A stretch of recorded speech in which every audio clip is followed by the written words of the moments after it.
What's poppin', y'all? Welcome back to I Do It Myself. My name is Wayno. If this is your first time here and you like what I do, make sure you hit that subscribe button so you can keep up to date with what I got going on. Today we talking about T-Pain. We talking about T-Pain talking about Drake, but we talking about T-Pain. T-Pain is an artist I got a lot of respect for. In the beginning of his career, he was a trailblazer. You know what I'm saying? He was making music with sounds that had been done before with the auto-tune, but not how he was doing it. Jay-Z literally made a record called Death for Auto-Tune, and that ended a lot for T-Pain. I'm saying it ended a whole lot for T-Pain. Now, today, T-Pain has transitioned from being an artist and having all these big records into being a streamer. And with streaming, he says that he's making more money than he was making when he was an artist, which got me to thinking, because I'm like, God, well, I ain't touched none of that streaming money yet. I am. Don't get it twisted. We're going to work over here and we're going to touch that streaming money. But what T-Pain was basically saying, what T-Pain is in his career is, I think he's legendary. You know what I mean? I think if we look into the history books, we look up the name T-Pain and we remember all of these great moments and songs that he created. We remember his career, we remember the paths and all of that. But he talking about Drake. And it's to my knowledge that him and Drake have not had the best relationship over the years, but he has some things to say about where Drake stands at right now currently. And here's the crazy thing. One thing I learned from Drake, but one thing he hasn't followed his own words. Mm-hmm. Drake said, I want to be one of them people that gracefully bow out and not get kicked out. Yeah. I have ever since said, yeah. You really ain't y'all. Yeah. He said, y'all, I see y'all when I drop. Don't worry about it. I'll just drop something. Yeah. Let me know if you heard it. Yeah. Drake is like, no, listen. Okay, I got another one. Hold, check this out. Check this out. Y'all didn't like that one? Okay, real quick. Just one more. Let me try one more. And then he's the person that he said, he didn't want to be. Mm-hmm. And I learned that from him. Like when he said that, I want to gracefully bow out and not get kicked out. I was like, you know what? So it got me to thinking. He said that Drake said he wanted to be the person that gracefully bowed out and not get kicked out.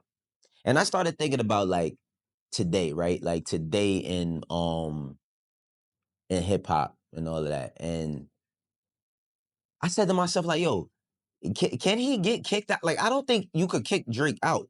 Now, a lot of us don't agree with him. You know what I'm saying? A lot of us don't agree with his actions. During the battle, post-battle, how he handled things with the lawsuit. So many people try to justify his actions with the lawsuit as to he was going for this big deal and they messed up his deal and his negotiations because they promoted a song that was something false about him. But then we look at all the songs that he had and he spoke false things about Kendrick. And I hate even bringing up Kendrick because this video is not about him and it's not specifically about this battle.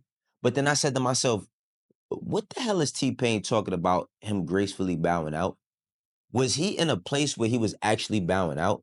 Now, yeah, we look at how he was doing shit with like his hair and how he was dressing and just, his actions, questionable, you know what I mean, about certain things he was doing.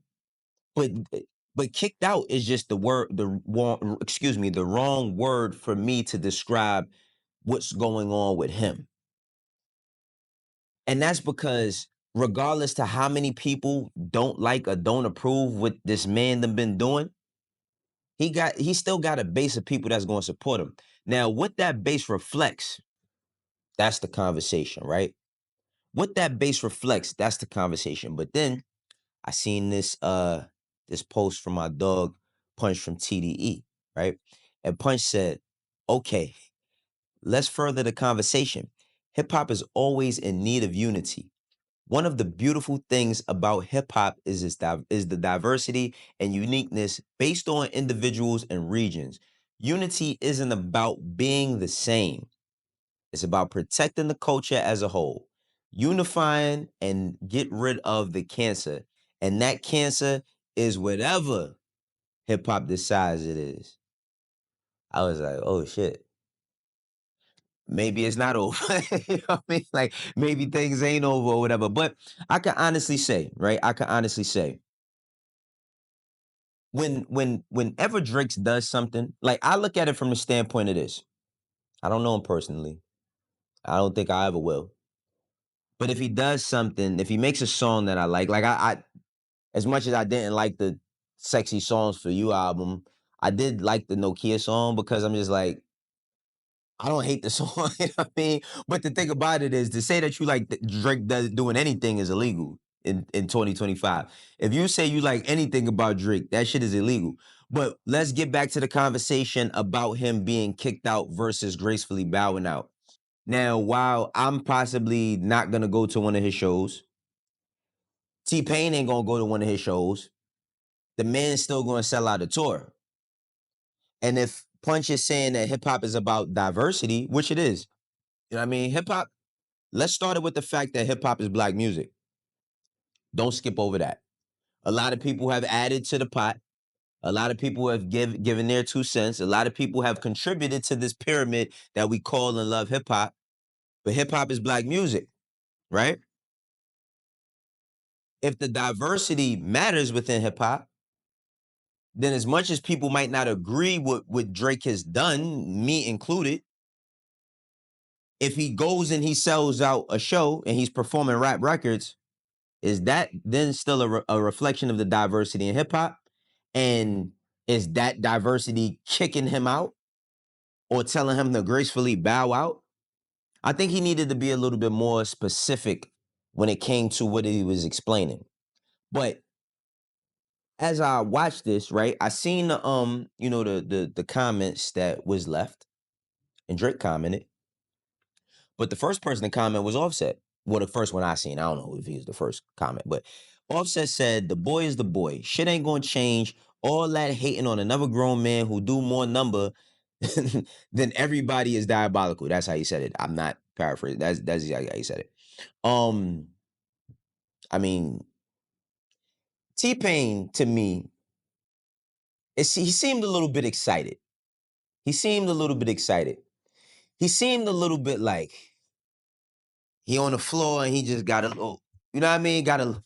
Just a little quick drink. You know what I mean? A little while you on the ground, a little kick to the ankle, a little kick to the back while he was down. You know what I mean?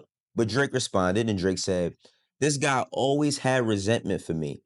You can hear it every time he speaks on my name." Let's get to the resentment. So let's go back, watch your old video, and listen to T-Pain pretty much describe his differences that he has with Drake. You are the Black Drake, bro. Like you started that whole movement. The Black Drake. Now I got What's his name? What's the fucking poet? The actor. That goddamn it. Oh From my where? God. He's like a fisherman now for some reason. It's weird. I don't know.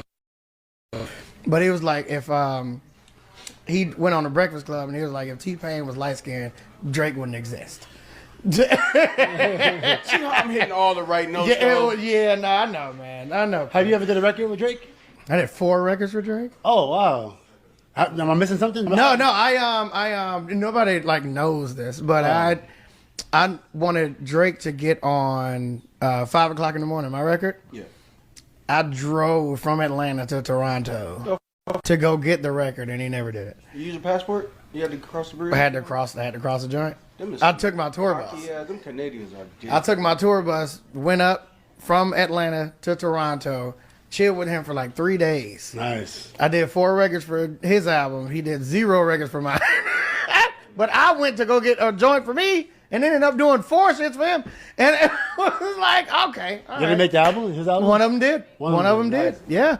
Which one? It was on the Take Care album. Did you use your vocals or just producing? It was my vocals. Yeah, it was just vocals. I was and then after that I went on Twitter, you know, as per advice of my managers. terrible fucking advice. It wasn't even crazy. It was just like, everybody go tag Drake and tell him to finish that record I gave him. You thirst trap. Yeah. Then he hit my manager. He was like, tell T-Pain, I know he don't really want to work with me. What the fuck? They turned it around. Yeah. He gaslit me. He got records. 101. He gaslit me and got records. What the? Yeah, nah. I mean, but he's the. I don't know how that backfired. Like I ain't gonna lie. I ain't gonna lie. I don't know how that backfired on T-Pain, but I would be upset too if I drove all the way. Cause but did he tell him to do that? He drove all the way from Atlanta to Toronto. That's a hell of a drive. I drove from New York to Canada one time, got stopped at the Rainbow Bridge and we couldn't get in. And that was a long ass drive. That might be like 8 or 9 hours, something crazy. But anyway, T-Pain, with this story being said, you could see why he might have some resentment for Drake. But I just wish that T-Pain would just say it like, yo, bro, I don't really rock with dude. He was supposed to give me these records. It didn't go the way I wanted it to go. Now he's in this. But I still, with that being said, I still can't understand the whole him being kicked out thing. You know what I'm saying? I can't. Because no matter how many people you could look to the left, the right, up and down, whatever, and see, and y'all all could agree that you might not agree with Drake's actions, you might not agree with the lawsuit, you know, all the other stuff too, all the ancillary things that you feel he does or has done or he's foul or whatever the case may be, whatever, that still doesn't stop his base from loving him. Now, time will tell. I think we've kind of put it out of sight, out of mind. We've really put it out of sight, out of mind with this lawsuit. I want to see how this ends. I really want to see how this ends because that's going to be a big determining factor going forward, but not to the people that love him unconditionally. That's what you got to keep in mind. Regardless to how you might feel about an artist, regardless how you might feel about any sort of entertainer, they could be possibly do some of the worst things on the planet. It's still going to be people that support them no matter what. Y'all let me know what y'all think though. Do y'all think that Drake can be kicked out of hip hop? I mean, listen, it's clear that a lot of people don't mess with him, but at the same time, he still got the support of Young Thug, Baby, Offset, of course. I'm pretty sure Quavo still messes with him. 21, for sure, for sure. You know what I'm saying? He still has a lot of love from a lot of people in the game, regardless to the lawsuit, regardless to what's happening. And that's not going to change. But what do y'all think? Do y'all think that it's completely done with Drake when it comes to hip hop? Do you think it's completely done with him? Do y'all think he's finished? Man, as much as you don't like that, man, I ain't gonna lie, man. Don't be surprised if he come back with some sort of big hit. You know what I mean? Because then people gonna show up and show out. This is I do it myself. For the ones that rock with me, you know how we doing. For the ones that don't, eventually will. Y'all tell me if T-Pain is bugging. Peace.